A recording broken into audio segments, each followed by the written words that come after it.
अस्सलाम वालेकुम dear students. आज हम क्लास सेकेंड ईयर के मैथमेटिक्स की एक्सरसाइज 4.1 जो लाइन ज्योमेट्री के से रिलेटेड है उसके प्रॉब्लम्स को मज़ीद आगे करेंगे। तो उम्मीद है आपने पिछले लेक्चर तैयार कर लिए होंगे, तो स्टार्ट करते हैं। ये भी जो क्वेश्चन मैंने कल कराया, लास्ट टाइम जो लेक्चर दिया था रेशो फार्मूला जो है वो लाइन सेगमेंट के लिए जो रेशो फार्मूला था उससे रिलेटेड प्रॉब्लम किए थे। आज भी जो उस सिलसिले का लेक्चर है, एक क्वेश्चन जो है वो अभी हमारा रहता है जो इस फार्मूला से होगा, रेशो फार्मूला से, और फिर बाकी जो है वो डिस्टेंस फार्मूला से या मिड पॉइंट फार्मूला से होंगे। तो करते हैं जिसको सॉल्व हम। तो कहता है find the points that divide the line segment joining A B into 4 equal parts. कहता है एक लाइन सेगमेंट है, क्वेश्चन समझ लेते हैं। ये एक लाइन सेगमेंट है, ए थोड़ा सा बड़ा कर लेते हैं, ये बी। तो कहता है ये कोऑर्डिनेट्स आपको पता है, x1 y1 x2 y2, ये उसके कोऑर्डिनेट्स उसने दे दिए हैं। लाइन सेगमेंट के जो एंड पॉइंट्स हैं दोनों, उनके जो है वो x और y कोऑर्डिनेट उसने दे दिए हैं, यानी ठीक है। तो कहता है कि 4 इक्वल पार्ट्स में वो पॉइंट फाइंड आउट करें जो ए बी को 4 इक्वल पार्ट्स में डिवाइड कर देते हैं। तो हम लेट कर लेते हैं, let C D and E are the points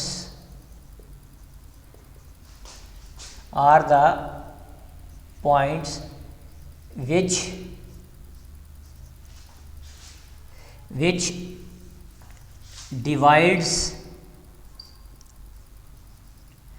divide AB into 4 equal parts। यहाँ मैं नई फिगर बना लेता हूँ, ये देख लें, थोड़ी सी ज़रा बड़ी कर लेते हैं। ये ए हो गया, इसके कोऑर्डिनेट हैं x1 y1, बी के कोऑर्डिनेट हैं x2 y2। 4 इक्वल पार्ट, एक यहाँ ले लेते हैं, अंदाज़ा नहीं ले रहा हूँ मैं, इसको हमने क्या कह दिया सी, तकरीबन इतना, ये डी, और ये तकरीबन इतना जो है वो ई। एक पार्ट, दूसरा पार्ट, तीसरा पार्ट, चौथा पार्ट, ठीक। तो इक्वल यानी ये तीनों जो हैं वो ए बी को इक्वल पार्ट्स में डिवाइड करते हैं। तो 3 पॉइंट होंगे जो ए बी को 4 इक्वल पार्ट्स में डिवाइड करें। ए से सी भी 1 है, डी से सी भी 1 है, ई से डी भी 1 है क्योंकि इक्वल पार्ट्स में था, और ई से बी भी क्या है 1, ठीक है। तो रेशो फार्मूला हम यूज़ करेंगे, इसको सॉल्व करने के लिए, जो प्रीवियस लेक्चर में था हमारे पास। तो कोऑर्डिनेट किसके आ जाएंगे, तो सी के पहले कोऑर्डिनेट लेंगे, तो आप लिखेंगे as C divides A B, बाकी भूल जाएं ये इसकी, यानी ये ए बी को सी डिवाइड करता है किस रेशो में, ये 1 हो गया, तो बाकी ये लेंथ कितनी रह जाएगी, 1 2 3 4 था, तो ये 3 इससे लेंथ रह जाएगी, और ये तो ये 1:3 आ जाएगा। C divides A B in the ratio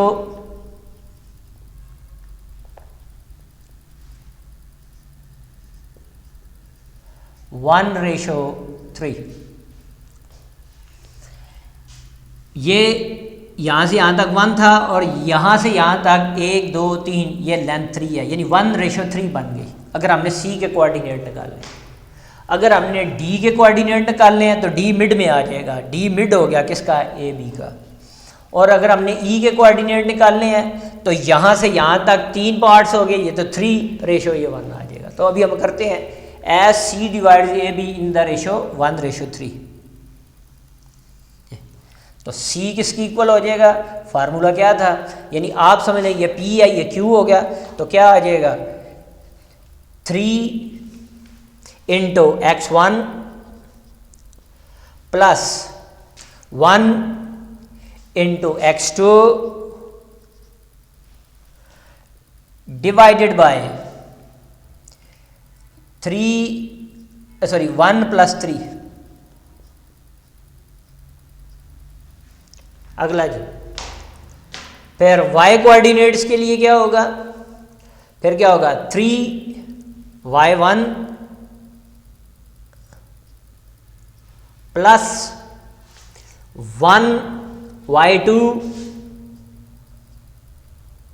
over 3 plus 1। तो इसके कोऑर्डिनेट्स क्या बन गए आपके पास, c के कोऑर्डिनेट्स निकल आए। c आ गया जी, c पॉइंट आपके पास आ गया 3x1 plus x2 divided by 4। इसमें 3y1 प्लस y2 ओवर 4। ये c के कोऑर्डिनेट्स जो हैं वो आपने निकाल लिए जी। c के कोऑर्डिनेट्स जो हैं वो इस तरह होंगे। नेक्स्ट, अब d निकालना है। As d divides AB into the ratio 1:1। इधर देखें, यानी D मिड पॉइंट हो गया इसका, D मिड हो गया किसका, और D is the mid point of AB line segment. तो D के कोऑर्डिनेट D मिड में आ जाएगा, AB के मिड में, तो मिड पॉइंट फार्मूला लगा लिया। तो क्या बन जाएगा, तो कोऑर्डिनेट्स ऑफ D क्या बन जाएगा, x1 plus x2 divided by 2 y1 plus y2 divided by 2। ये D के कोऑर्डिनेट्स आ गए। अब हमें E के कोऑर्डिनेट्स चाहिए। As E divides AB into the ratio, अब ये E है तो यहाँ से यहाँ तक ये 3 और ये 1 आ जाएगा, तो 3:1। फिर देख लें, D की बात हो रही है, E की बात हो रही है, तो यहाँ से यहाँ तक AE जो होगा वो 3 से होगा और ये एक पार्ट हो जाएगा। टोटल समझ लें 4 हैं, 1 2 3 4, यानी 3/4 जो है वो यहाँ से यहाँ तक हो जाएगा, यानी 4 में से 3 से, तो 3:1। फिर रेशो फार्मूला E के कोऑर्डिनेट्स के लिए, तो E के कोऑर्डिनेट ये P हो गया, ये Q हो गया, तो क्या फार्मूला बनेगा, Q इंटू x1, ये P है ये Q है, Q into x1 plus P into x2 divided by P plus Q 1 plus 3, बल्कि 3 प्लस 1 याद 3 करना था, 3 प्लस 1। इसी तरह अब क्या हो जाएगा, y कोऑर्डिनेट्स के लिए 1 into y1 plus 3 into y2 over 3 plus 1। तो E के कोऑर्डिनेट्स आपके पास आ गए x1 3x2 over 4, y1 3y2 over 4। ये आंसर आ गए। ये 4 आंसर हैं जी आपके, सॉरी एक आंसर ये हो गया आपके पास पॉइंट, एक ये था और एक ये था। एंड में भी कि इनको दोबारा लिख दे, तो hence C is equal to 3x1 plus x2 over 4, 3y1 y2 over 4। D के कोऑर्डिनेट्स आ गए जी आपके पास x1 x2 divided by 2, y1 y2 divided by 2। E के coordinates x1 plus 3x2 over 4, y1 plus 3y2/4। ये आपके answer हैं जी। नेक्स्ट क्वेश्चन है जी आपके पास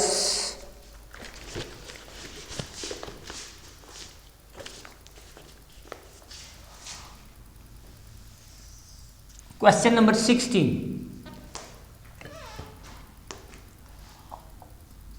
find the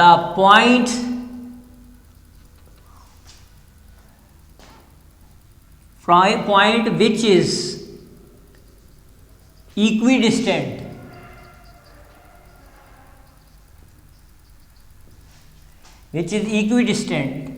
from points A दिया हुआ है आपको 5, 3,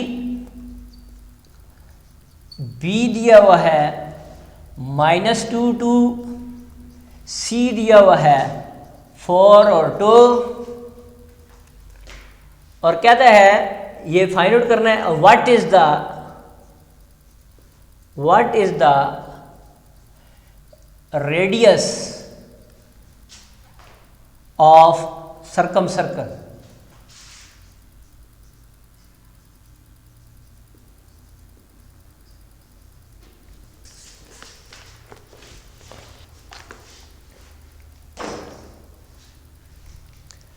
आगे जी,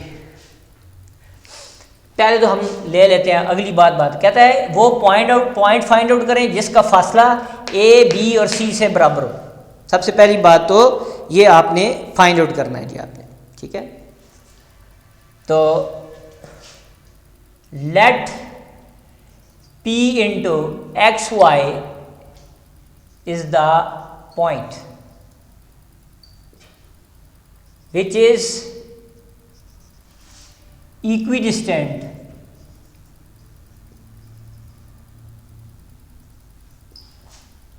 from A, B and C।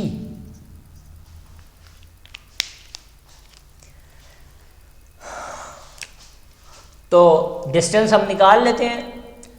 तो देयरफॉर PA इक्वल होगा PB इक्वल होगा PC के।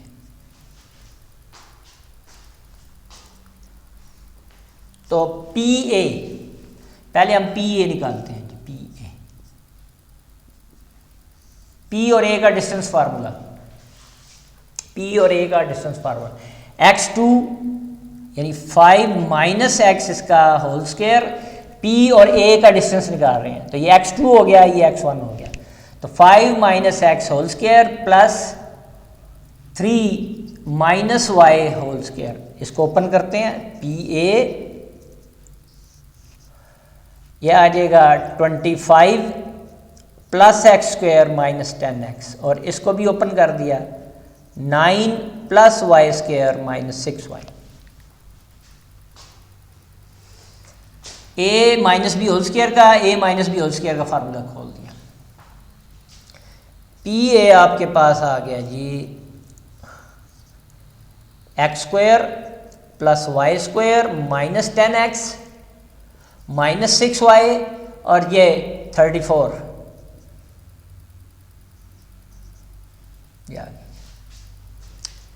अब हमें PB चाहिए।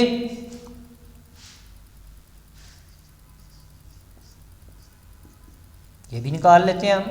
P और B का formula PB x2 minus x1 minus 2 minus x इसका whole square plus 2 minus y इसका होल स्क्वायर।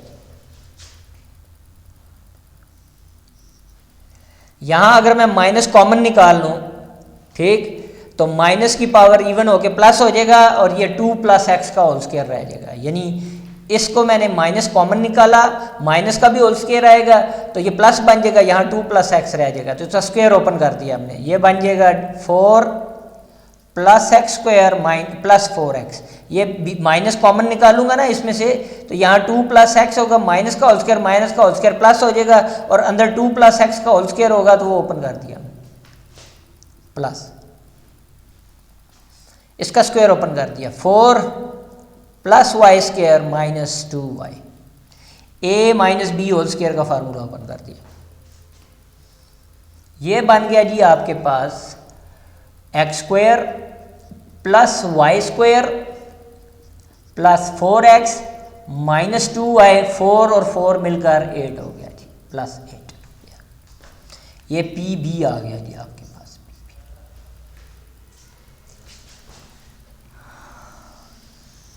अब पी सी डिस्टेंस निकालिए। पी सी, ये P है और ये C है, तो x2 minus x1 plus y2 minus y1 इसका होल स्क्वायर।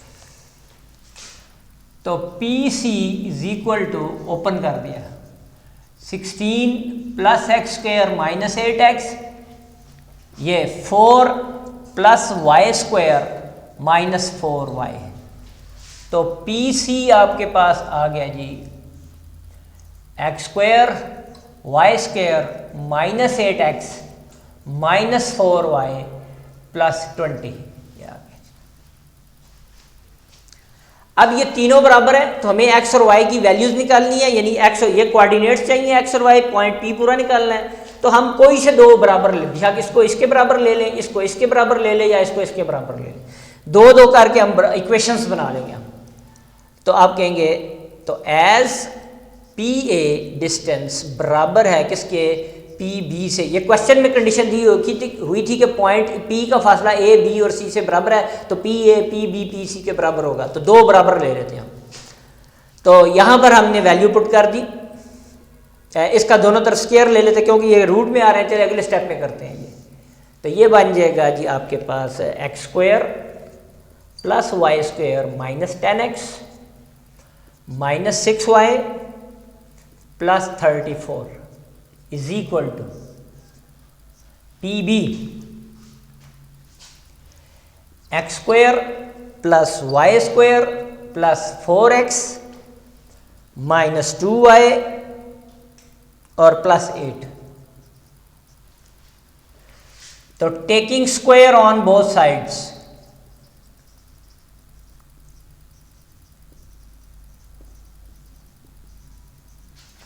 इधर भी होल स्क्वायर लेंगे, इधर भी होल स्क्वायर कट जाएगा, इतना ही काफी है, डायरेक्ट लिख दें। तो x square y square minus 10x minus 6y plus 34 किसकी इक्वल हो जाएगा, x square y square 4x minus 2y plus 8।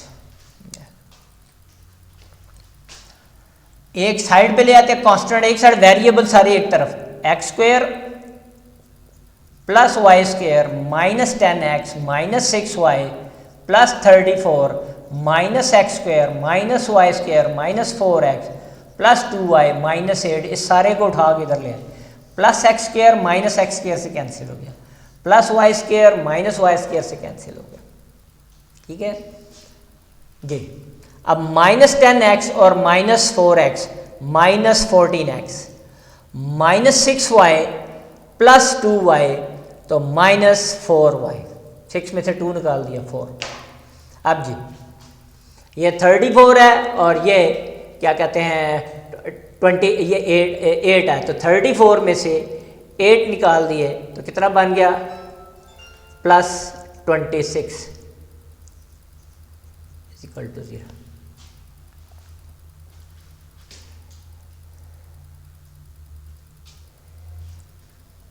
जी अब जी हमने माइनस से मल्टीप्लाई कर दिया, या माइनस 2 कॉमन निकाल लेते हैं, ये आ जाएगा 12x, सॉरी माइनस 2 कॉमन आ गया जी, 7x plus 2y minus 30, minus 2 से डिवाइड कर दिया तो 7x plus 2y minus 13 is equal to 0 आ गया। अब आपकी मर्जी है यहाँ से x की वैल्यू निकालें या y की वैल्यू निकाल लें। चलें हम y निकाल लेते हैं, तो 2y किसकी इक्वल हो जाएगा, माइनस 7x प्लस 13, ये दोनों उधर चले जाएंगे। तो y की वैल्यू आ गई -7x + 13 डिवाइडेड बाई 2, ये y की वैल्यू आ गई आपके पास। इसको मैंने 1 का नाम दे दिया। अब जी ये ज़रा लंबा सवाल है,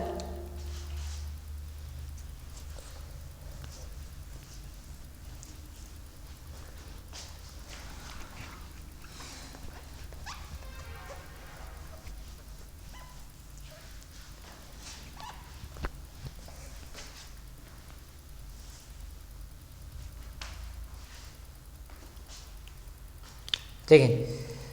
अब पहले हमने पी ए को पी बी के इक्वल रख दिया, अब आपकी मर्जी पी बी को पी सी के इक्वल रख दें या पी ए को पी सी के इक्वल रख दें या इन दोनों को बराबर रख दें, कोई आपकी अपनी चॉइस है, जिस तरह आप करना चाहें। तो अब आप यहाँ लिखेंगे एज वही कर लेते हैं, P A is equal to P C. तो पी ए की इक्वेशन क्या थी, x² y² -10x -6y + 34 root is equal to P C. P C जो है वो आपके पास आ गया जी √x² + y² -8x -4y + 20, taking square on both sides।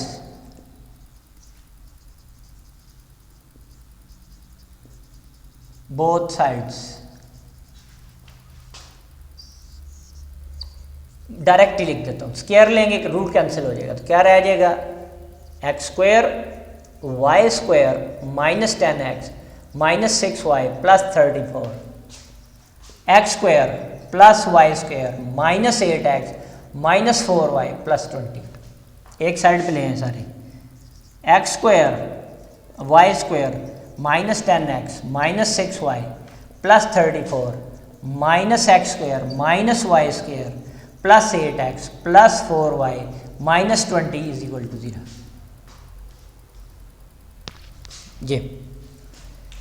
ये इसके साथ कैंसिल हो जाएगा, ये इसके साथ कैंसिल हो गया, तो क्या बचा -10x + 8x -2x -6y + 4y -2y 34 -20 14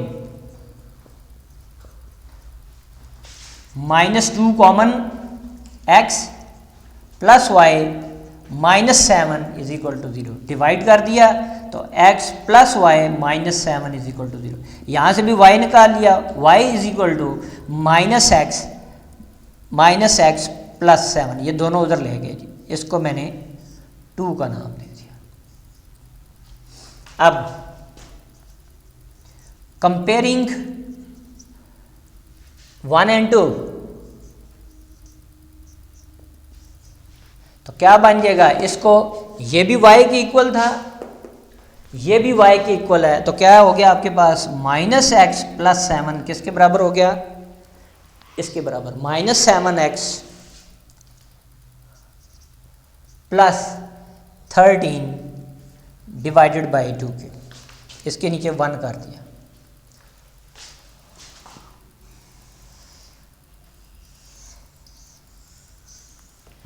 आगे बाय क्रॉस मल्टीप्लिकेशन,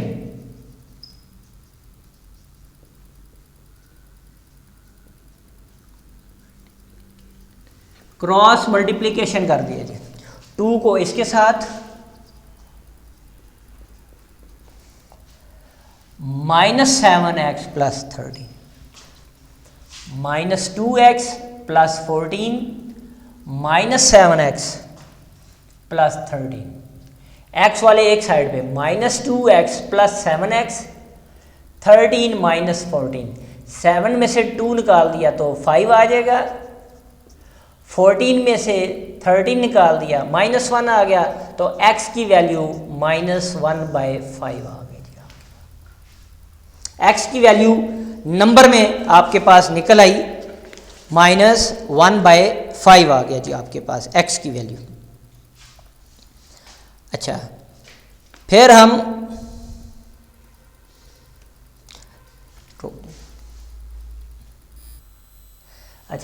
यहाँ पर ये देखें, यहाँ थोड़ी सी एक फार्मूला ओपन करने में मिस्टेक हो गई। यहाँ मैंने यहाँ जो फार्मूला ओपन किया था यहाँ पर वो 2y लिख दिया था, यहाँ -4y है, तो ये ज़रा ठीक कर लीजिएगा। ये -4y है, -4y यहाँ ये इधर आके प्लस हो जाएगा, ये सिंप्लीफाई होके ये इक्वेशन बन गई y = -7x + 13 1।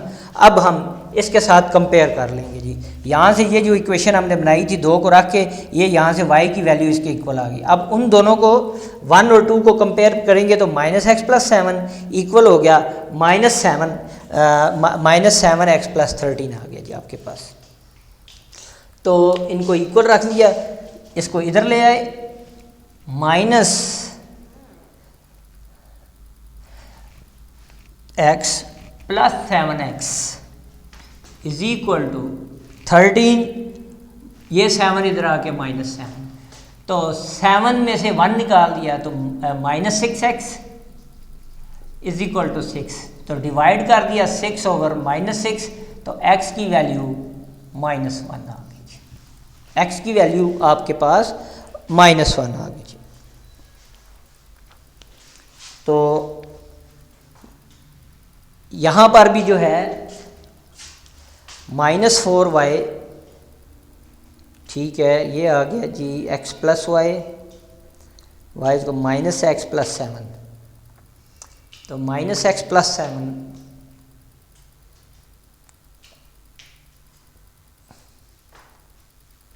+6 है, सॉरी +6 ये 1 आ गया, x की वैल्यू 1 आ गई जी आपके पास। अब हम, ये थोड़ी सी मिस्टेक यहाँ हुई थी, फार्मूला मैंने ओपन करना था तो यहाँ मैंने 2y लिख दिया था, ये 4y आएगा, वो सारी आप चेक कर लेना, वो मैंने क्वैक कर दिया सारा यहाँ पे। अब देखें, अब पुटिंग x = 1 इन, बेशक इसमें पुट कर लें, 2 में पुट कर लें या 1 में पुट कर लें, हम 2 में पुट कर देते हैं, इनटू आ गया जी आपके पास y = ये इसमें 1 आ जाएगा और +7, तो y की वैल्यू 7 में से 1 निकाल दिया 6 आ गया। तो देयरफॉर पॉइंट P जो था xy किसके बराबर आ गया, 1 और 6 के, 1 और 6। ये तो एक कोऑर्डिनेट निकल आएगी आपके पास, जो उसने कहा था ये वो पॉइंट था जिसका फासला जो था वो बराबर था A, B और C वर्टिसेस से। मैं ज़रा यहाँ थोड़ी सी अगला जो पार्ट कराना है उसके लिए ज़रा फिक्र बना रहा हूँ। देखें जी, यहाँ बात वो कह रहा था सर्कम सर्कल की। ये एक ट्रायंगल है, फर्ज किया ये A वर्टेक्स था, ये B था, ये C था। तो ये सर्कल जो है, ऐसा सर्कल जो ट्रायंगल के तीनों वर्टिसेस से पास करे उसको सर्कम सर्कल कहते हैं। तो यहाँ उसने क्वेश्चन में लैंग्वेज यूज़ की थी कि सर्कम सर्कल का रेडियस बताएं कि जो पॉइंट आ गया।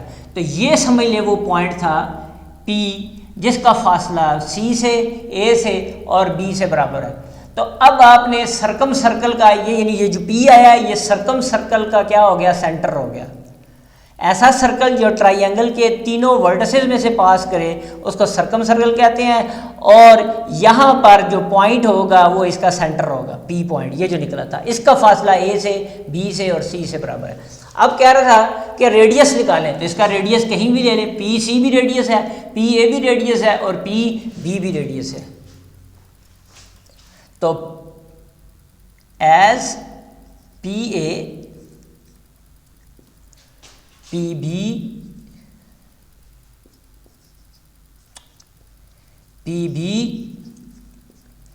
and PC are the radii of the circumcircle, तो रेडियस निकाल लेते हैं, कोई किसी में भी पुट करते हैं रेडियस। तो रेडियस इक्वल होगा PA के, किसी एक में, इन तीनों में से जिसमें मर्जी पुट कर दें कोऑर्डिनेट्स। तो क्या बन जाएगा जी, ये जो पॉइंट था 1 और C जो था, जो क्या कहते हैं पॉइंट P जो था और A तक का डिस्टेंस ले लेते हैं जी। तो PA आपके पास आ रहा था यहाँ पर, क्या हो गया जी, x² y² -10x -6y + 34। तो R is equal to P A is equal to, ये आ जाएगा जी कोऑर्डिनेट से 1, ये पॉइंट 1 का स्क्वायर, ये x है, ये y है, 6 का square 10 into 1 minus 6 into 6 plus 34, 1 का स्क्वायर 1, 6 का स्क्वायर 36 माइनस 10 माइनस 36 प्लस 34, ये माइनस 36 प्लस 36 से कैंसिल हो गया, तो बाकी जो रह गए अंदर ये आ जाएगा 34 और 35, 35 में से 10 निकाल दिया तो 25 रह गया, 25 का रूट लेंगे तो ये क्या आ जाएगा 5R आ गया, यानी ये पी ए की भी लेंथ 5 है, पी बी की भी लेंथ 5 है, पी सी की भी लेंथ 5 है, इज द सर्कम रेडियस।